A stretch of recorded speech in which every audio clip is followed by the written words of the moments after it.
The Sudrian Chronicles. Tank Engine Thomas Again. Story 3.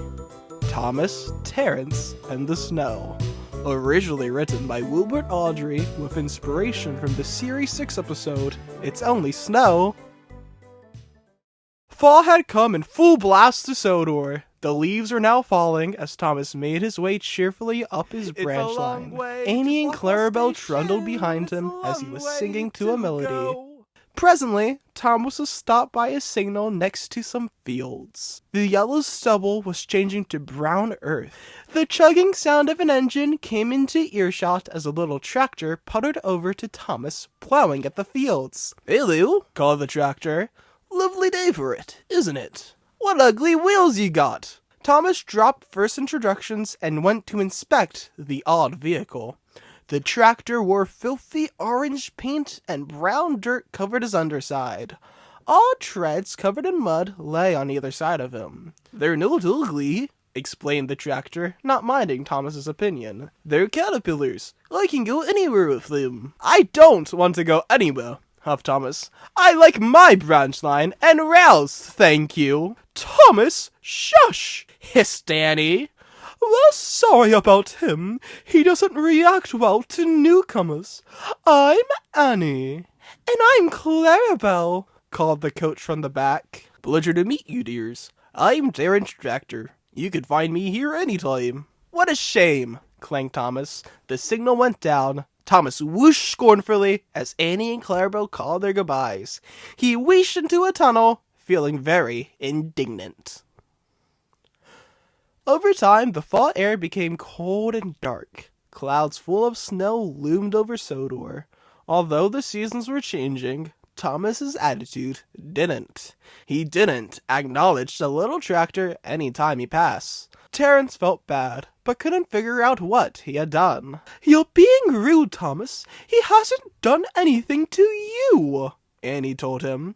"Well, he clearly thinks his caterpillars are better than my rails," Thomas snorted back. Bob sighed one chilly morning. "I don't like it." Wade rolled his eyes. "Don't like what?"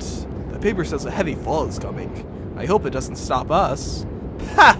whooshed Thomas. "Some silly soft stuff won't stop me." A puny white flake landed on his nose and melted in an instant, making Thomas shiver. He puffed away from Farquhar, feeling cold but confident. Soon enough, more and more flakes fell. When he made a round trip, snow had covered the surrounding landscape. The rails are now two dark lines in the snow. "You need your snowplow," Bob told Thomas. "Why? It's just daft rain that overstays its welcome." But Bob didn't listen. "We're going to put your snowplow on. I want no nonsense." "I didn't need a snowplow when I walked in the yards. I don't need it now." "Oh, don't worry, Thomas," Wade said, putting a cup of cocoa on his buffer beam. "It won't be that bad. You'll hardly notice it." I hate my life. Thomas rattled and rocked the plow, knocking it all about. It felt heavier than a line of stone trucks. It was a large old one, obviously being a hand-me-down from the coffee pots he used to work the branch line before him. Thomas wasn't sure how they managed to wear it, but he was sure they didn't like it. As Thomas made his final trip, he shook and banged the snowplow into tatters when they arrived at Knapford. "Heavens!" whooshed Henry. "You're in a sorry state." "We'll just have to fix it when we get back up to Farquhar," sighed Bob as he inspected it, glaring at Thomas. But they never did. That night, the snow fell heavier than ever before. Thomas never got back up to Farquhar. He slept in a lonesome shed at Knapford Harbor instead of his cozy shed at Farquhar. The shed was desolate, and he was nowhere near the good shed where Annie and Clara slept. He feared for what they may be going through.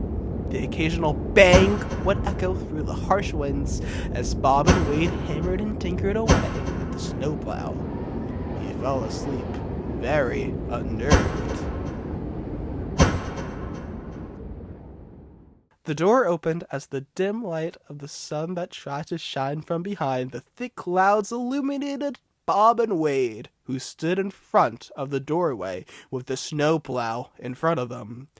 It looked the same as the night before, but with a few sheets of metal placed queerly over it. You're going to use it, whether you like it or not, Bob ordered menacingly, his long furry shadow cast over Thomas.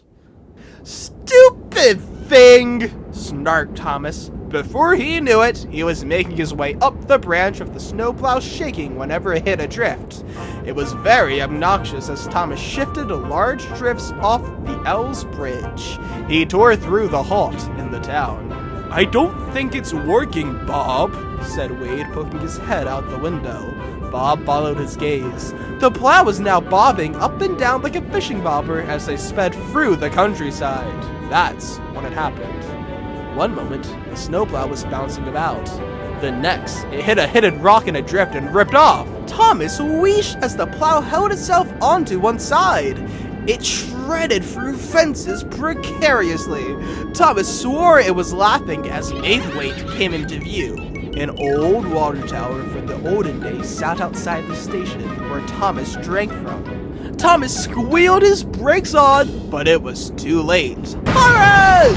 The snowplow hit it with a crash as Thomas ricocheted to a stop.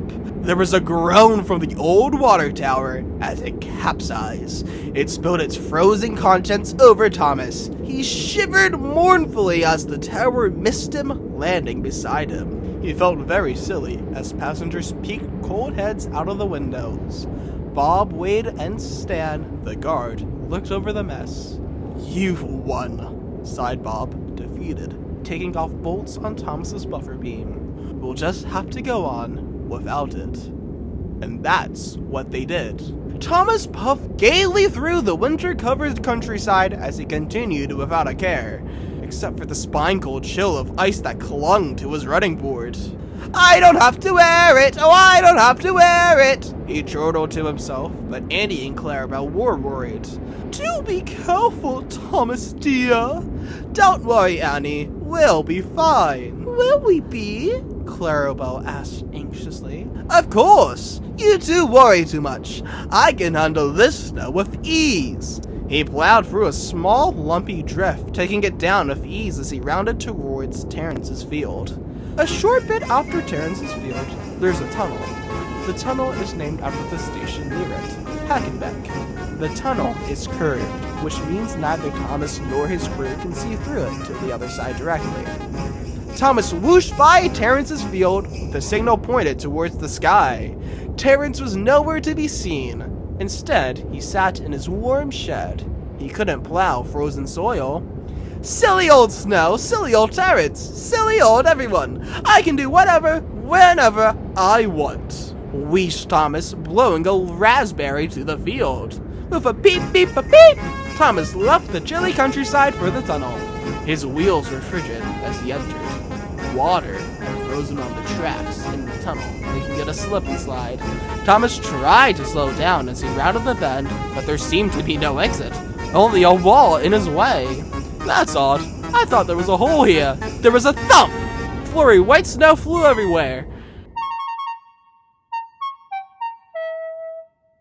For a moment, there was silence, as a Thomas-sized snow lump sat in the middle of the valley.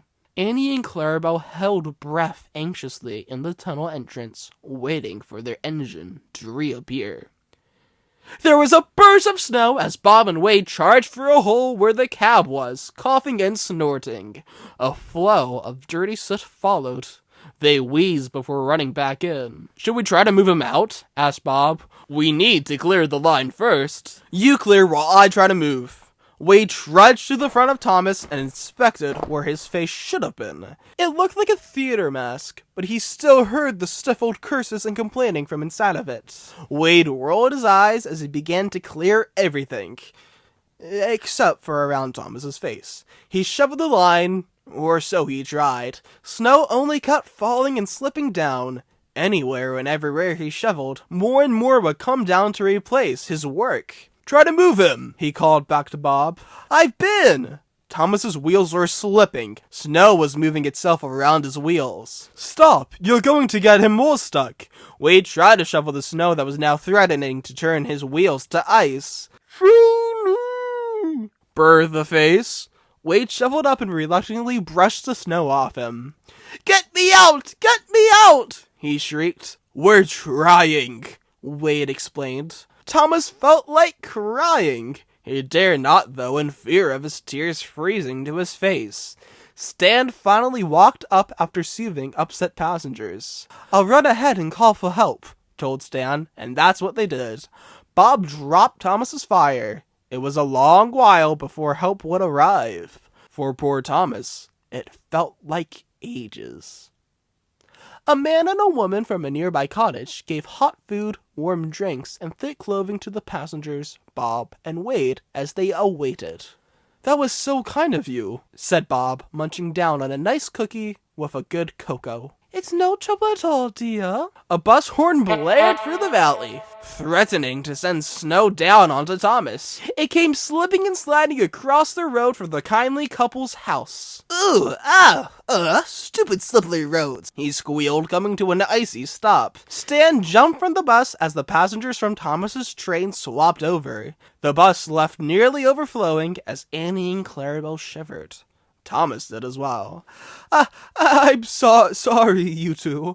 I should have listened. Now we'll be stuck here till spring. The spluttering of an engine soon came into earshot as it echoed through the tunnel. It's Terence! Cried Clarabelle. Lovely day for it, isn't it? He asked as Wade quickly dug away snow around the coupling between Thomas and Annie. With a swift flick, the engine and coaches were separated as Terence towed them into the dark tunnel. It was a while before Terence came back. With a quick hitch, Terence was connected when he came back. Don't you worry one bit. I'll get you out of here, he called grandly. Too grandly. The surrounding valley grumbled as large piles of snow hit Thomas right on the funnel. Whoosh! Shivered Thomas as Terence began to pull him. His treads tore into the ballast as he ground his engine loudly. You're a lot heavier than you look. Thomas only huffed. So did Terence. For with one last heave, he pulled the tank engine out of the thick embankment. Now with ease, the tractor puttered into the tunnel with Thomas trailing behind and to the other side. Wade made a quick and good head of steam as Thomas warmed up. Snow that had gotten itself frozen to Thomas's boiler began to finally melt. Clarabelle snickered as warm air spread through his brake pipes. I suppose you wish you could go anywhere now, don't you, Thomas? Alright, Thomas snickered. Thank you for saving us, Terence. You really shouldn't have after I was so rude to you. Your caterpillars are splendid. You, don't worry about it. We live and learn. I hope this will teach you to be a sensible engine now, said Bob. I will. Maybe, said Thomas as he puffed back home. Terence and Thomas are now good friends. Thomas always has lots to say when he stops at Terence's field. Terence never says much, but he always listens. Other times, the signal is up, and Thomas goes sailing through. He makes sure, though, to say peep, peep, a peep, and Terence toots, toots in return.